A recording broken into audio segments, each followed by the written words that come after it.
बांग्लादेश में बीते कुछ समय से जिस तरह लगातार हिंसा की आग भड़कती जा रही है, उसने पूरे दक्षिण एशिया की रणनीतिक, कूटनीतिक और मानवीय संवेदनाओं को एक साथ झकझोर कर रख दिया है। और इसी उथल पुथल के बीच भारत की ओर से जिस बहुत बड़े एक्शन की प्रतीक्षा लंबे समय से की जा रही थी, वह अब निर्णायक मोड़ पर पहुंचता दिखाई दे रहा है। क्योंकि यह सिर्फ एक पड़ोसी देश में हो रही अव्यवस्था का मामला नहीं रह गया था, बल्कि यह सीधे सीधे क्षेत्रीय स्थिरता, अल्पसंख्यकों की सुरक्षा, सीमा सुरक्षा और भारत की राष्ट्रीय हितों से जुड़ा सवाल बन चुका था। बांग्लादेश में हिंदू समुदाय को निशाना बनाकर की जा रही घटनाओं ने जिस तरह धीरे धीरे एक संगठित पैटर्न का रूप ले लिया, उसने नई दिल्ली को बार बार यह सोचने पर मजबूर किया कि क्या केवल कूटनीतिक अपील, बयानबाजी और बैक चैनल संवाद से हालात संभाले जा सकते हैं, या फिर अब ऐसे ठोस कदम उठाने का समय आ गया है जो यह स्पष्ट संदेश दें कि भारत केवल मूक दर्शक बनकर अपने सांस्कृतिक, ऐतिहासिक और मानवीय सरोकारों को ताक पर नहीं रख सकता। पीएमओ स्तर पर लगातार बैठकों, खुफिया रिपोर्ट्स की समीक्षा, विदेश मंत्रालय और गृह मंत्रालय के बीच तालमेल और सेना व अर्धसैनिक बलों की तैयारियों के बीच यह साफ होता जा रहा था कि भारत किसी भी जल्दबाजी में नहीं, बल्कि पूरी रणनीतिक गणना के साथ आगे बढ़ रहा है। लेकिन जब बार बार जारी किए गए अल्टीमेटम, कूटनीतिक चेतावनियों और अंतर्राष्ट्रीय मंचों पर उठाई गई चिंताओं के बावजूद जमीनी हालात में सुधार के बजाय और अधिक गिरावट देखने को मिली, तब यह लगभग तय हो गया था कि भारत को अपने रुख को केवल शब्दों तक सीमित नहीं रखना चाहिए। इसी पृष्ठभूमि में अब जो एक्शन सामने आ रहा है, उसे भारत की साइलेंट स्ट्रेंथ और कैलकुलेटेड डिप्लोमेसी का मिश्रण माना जा रहा है। क्योंकि यह कदम न तो किसी तात्कालिक उकसावे में उठाया गया है और न ही इसका उद्देश्य किसी देश को अस्थिर करना है, बल्कि इसका मूल लक्ष्य यह संकेत देना है कि क्षेत्रीय शांति और अल्पसंख्यकों की सुरक्षा को लेकर भारत की लाल रेखाएं बिल्कुल स्पष्ट हैं। दिलचस्प बात यह है कि जिस फैसले को लेकर कभी भारत पर दबाव बनाया जा रहा था, वही मांग अब बांग्लादेश के भीतर से भी उठती दिखाई दे रही है। क्योंकि वहां की आंतरिक राजनीति, आर्थिक दबाव और अंतर्राष्ट्रीय छवि पर पड़ रहे असर ने यह एहसास करा दिया है कि हालात को यूं ही अनियंत्रित छोड़ देना खुद बांग्लादेश के लिए भी भारी पड़ सकता है। इस पूरे घटनाक्रम को लेकर के क्या है असल खबर और क्या इस वक्त भारत की तरफ से एक्शन पर बड़ी अपडेट सामने आ चुकी है, पूरी जानकारी आपको इस वीडियो में मिलने वाली है। तो चैनल पर बने रहें। वीडियो को लाइक एंड चैनल को अगर अभी तक आपने सब्सक्राइब नहीं किया तो सब्सक्राइब करके बेल आइकन को जरूर दबा लीजिएगा। भारत के इस एक्शन को कई विश्लेषक केवल एक कूटनीतिक जीत नहीं, बल्कि नैतिक बढ़त के रूप में देख रहे हैं। क्योंकि यह कदम उस लंबे समय से चले आ रहे आरोप को भी कमजोर करता है कि भारत केवल अपने हितों के हिसाब से प्रतिक्रिया देता है, जबकि यहां पर मानवाधिकार, धार्मिक स्वतंत्रता और क्षेत्रीय स्थिरता जैसे मुद्दे एक साथ केंद्र में हैं। सीमा पार से आने वाले शरणार्थियों की संभावित लहर, तस्करी और उग्र तत्वों की घुसपैठ की आशंका ने भी भारत के लिए स्थिति को और संवेदनशील बना दिया था। और ऐसे में यह एक्शन यह दर्शाता है कि भारत अब रिएक्टिव नहीं बल्कि प्रोएक्टिव नीति पर काम कर रहा है।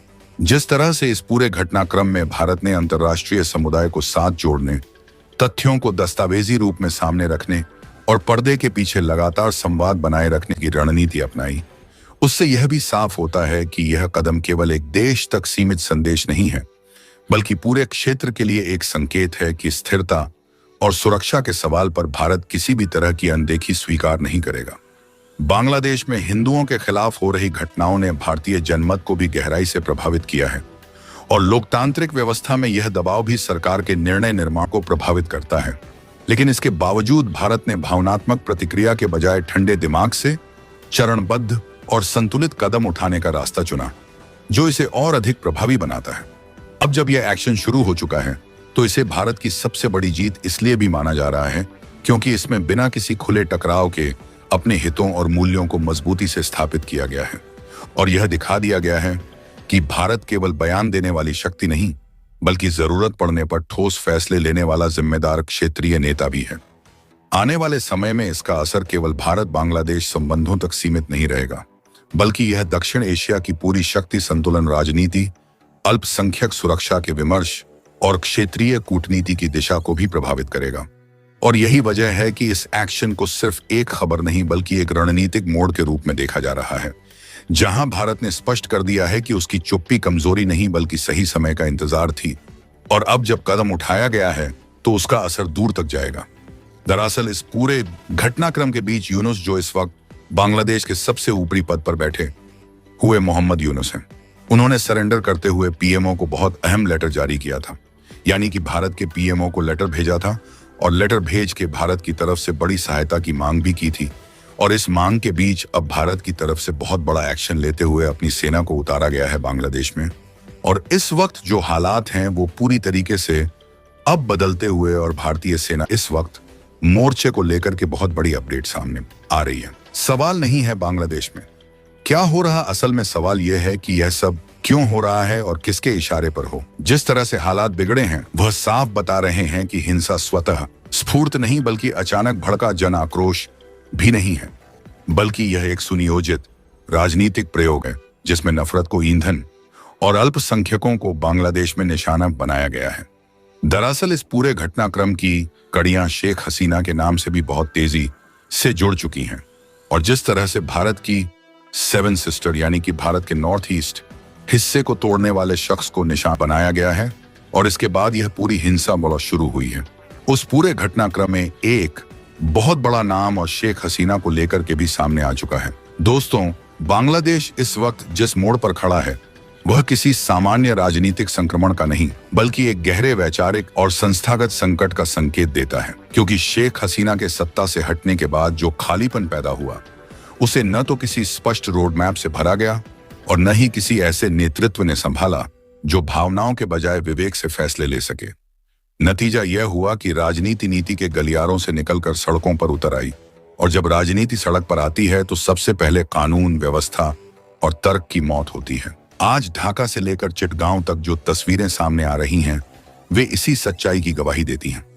छात्र नेता उस्मान हादी की गोलीबारी एक गंभीर आपराधिक घटना थी जिसकी निष्पक्ष जांच होनी चाहिए थी, दोषियों की पहचान होनी चाहिए थी और कानून के तहत सख्त कार्रवाई की जानी चाहिए थी। लेकिन यहाँ पर घटना से ज्यादा महत्वपूर्ण उसे बना दिया गया नैरेटिव, क्योंकि जैसे ही यह बात फैलाई गई कि उस्मान हादी जाट समुदाय से थे, वैसे ही बिना किसी आधिकारिक पुष्टि, बिना किसी ठोस सबूत और बिना किसी जांच रिपोर्ट के ये कहानी गढ़ दी गई कि इसके पीछे भारत का हाथ है।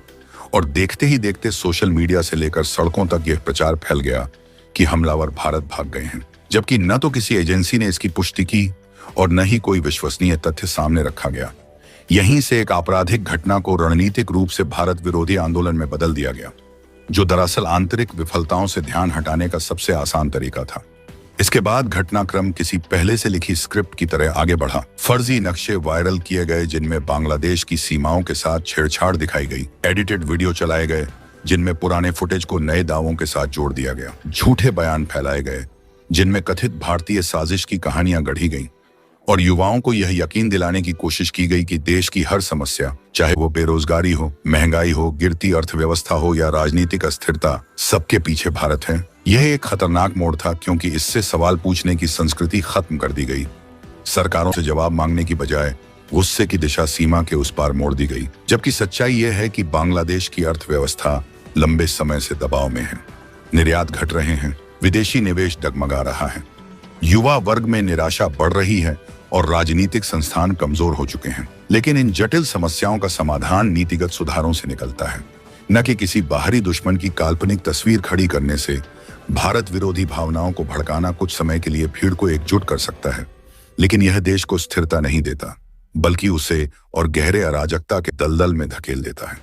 आज हालात ये हैं कि विरोध प्रदर्शन और हिंसा के बीच आम नागरिक पिस रहा है, व्यापार ठप हो रहा है, शिक्षा संस्थान बंद हो रहे हैं और निवेशक बांग्लादेश से दूरी बना रहे हैं। सबसे चिंताजनक बात यह है कि युवाओं को, जिनके हाथ में देश का भविष्य होना चाहिए, उन्हें भावनात्मक नारों और अधूरी सूचनाओं के जरिए मोहरे की तरह इस्तेमाल किया जा रहा है।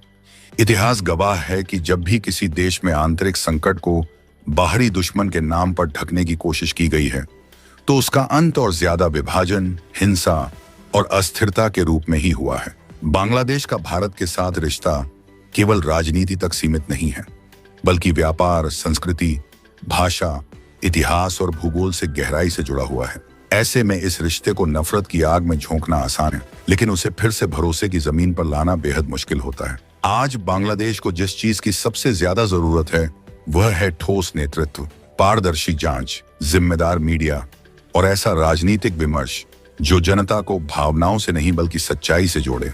वरना यह संकट केवल एक सरकार या एक आंदोलन तक सीमित नहीं रहेगा, बल्कि धीरे धीरे पूरे देश की स्थिरता, संप्रभुता और भविष्य को निगलता चला जाएगा। और तब इतिहास यह सवाल जरूर पूछेगा कि जब सच बोलने और सही दिशा चुनने का वक्त था, तब बांग्लादेश ने अफवाहों और गुस्से को क्यों चुना। यही वजह है कि बांग्लादेश में आज भारत विरोध को राष्ट्रभक्ति का प्रमाण बनाने की कोशिश की जा रही है। जो जितना ज्यादा भारत के खिलाफ बोलेगा, वह उतना बड़ा देशभक्त कहलाया बन जाएगा। यही पैटर्न पहले पाक में देखा गया और अब वही मॉडल इस वक्त ढाका में बन रहा है। फर्क सिर्फ इतना है कि इस बार भारत, यह इस पूरे घटनाक्रम में अब भारत भड़क चुका है। दरअसल इस पूरे खेल में सबसे खतरनाक बयान चिकन नेक कॉरिडोर को लेकर के सामने आए थे। सिलगुड़ी कॉरिडोर को काटने की धमकियां सिर्फ बयानबाजी नहीं है, या भारत के संप्रदायों को सीधी चुनौती दी जा रही थी। इतिहास गवाह है कि ऐसी बातें पहले नारों में आती हैं, फिर नीति में बदलती हैं और आखिरकार हिंसा में तब्दील हो जाती। बांग्लादेश में आज जिस तरह भारत विरोध को राष्ट्रभक्ति का प्रमाण बनाने की संगठित कोशिश दिखाई दे रही है, वह केवल तात्कालिक राजनीति या भावनात्मक उबाल नहीं है, बल्कि एक गहरे और खतरनाक वैचारिक संक्रमण का संकेत है, जिसकी जड़ें दक्षिण एशिया के उसी पुराने पैटर्न में हैं, जिसे दुनिया पहले पाकिस्तान में परिपक्व होते देख चुकी है। वहां भी एक दौर ऐसा आया था जब भारत विरोध केवल विदेश नीति का विषय नहीं रहा, बल्कि आंतरिक राजनीति, मीडिया और धार्मिक विमर्श का स्थायी हथियार बन गया।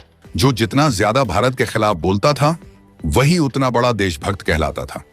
और धीरे धीरे यह सोच इतनी गहराई तक बैठ गई कि राष्ट्र की पहचान ही नकारात्मक परिभाषा में ढल गई। हम क्या हैं से ज्यादा हम किसके खिलाफ हैं महत्वपूर्ण हो गया। आज ढाका की सड़कों, सोशल मीडिया, कुछ राजनीतिक मंचों और कट्टरपंथी हलकों में उसी मॉडल की छाया साफ दिखती है। फर्क सिर्फ इतना है कि इस बार भारत असामान्य रूप से चुप है, और यह चुप्पी कूटनीतिक संतुलन से ज्यादा उन ताकतों को मनोवैज्ञानिक बढ़त दे रही है जो शोर को ही सच्चाई मानती हैं। कट्टरपंथी विचारधाराओं का इतिहास बताता है कि वे प्रतिरोध से नहीं, बल्कि मौन से ज्यादा ताकतवर होती हैं, क्योंकि मौन को वे सहमति समझ लेती हैं।